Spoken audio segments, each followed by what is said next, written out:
centre bi biñ ko ubbee ak léegi mat na 4 ans mu ngi dugg ci 5e année bi ñu ko ubbee dañ ko ubbi ci benn clinique privée la ñu jël ubbi ko ci kaw def ko centre de dialyse loolu déjà ça répond pas aux normes. beneen problème bi mooy 2e étage la ñu nekk 2e étage ascenseur bi moo fi nekk ascenseur bi dina toog lu mat 2 mois 3 mois yoo xam ne du dox techniciens yi koy defar ñëwatuñu parce que bu ñu waxee ñu ne hôpital Ndaamatu fayu leen pendant 1 an amuñu contrat pour maintenance bi. beneen problème bi mooy amuñu ambulance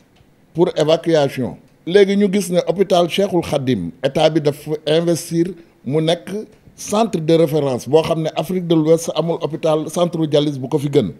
te ñu ngi ko tëj kenn nekku fa kon nañu tëj centre bi ñu jël ñu transféré ñu yóbbu ñu foofu bu fekkee dafa am problème mu personnel ñu jël ñu ak suñu personnel yóbbu ñu foofu mais ñu nekk ci centre bi ça fait plus de 4 ans yoo xam ne coono gii rek la ñuy dundee fi mu ne nii ñëpp sonn maladie sonn nañ trop léegi ñuy interpeller président de la république di interpeller ministre de la santé ak autorité guide religieux yi ñu jéem ñu jàppale pour ñu transférer centre bi yóbbu ñu Cheikhul Khadim bu ko defee suñu coono mun a jeex. suñu centre bii du centre boo xamante ni centre bu man di féete la tout le temps depuis 4 ans li ñuy dund moom la ñuy dund malaat yi sonn nan lépp metti na waxuma dara wante bu malaat sonnee fii bala ñu koo évacuer di ko yóbbu Ndaamaatu dañuy sonn du ñu am ambulance du ñu am dara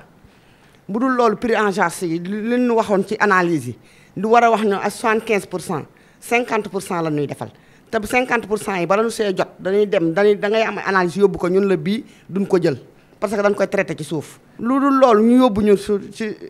Seexul Xaddim bee ñun lu nu mën a am moo ñu ko gënal te Seexul Xaddim bu ñu fa yóbboo du ñun malaat yi nekk Ndaamaatu kese moo tax parce que malaat yi lu bari ci Sénégal la lu bari ci Touba gii la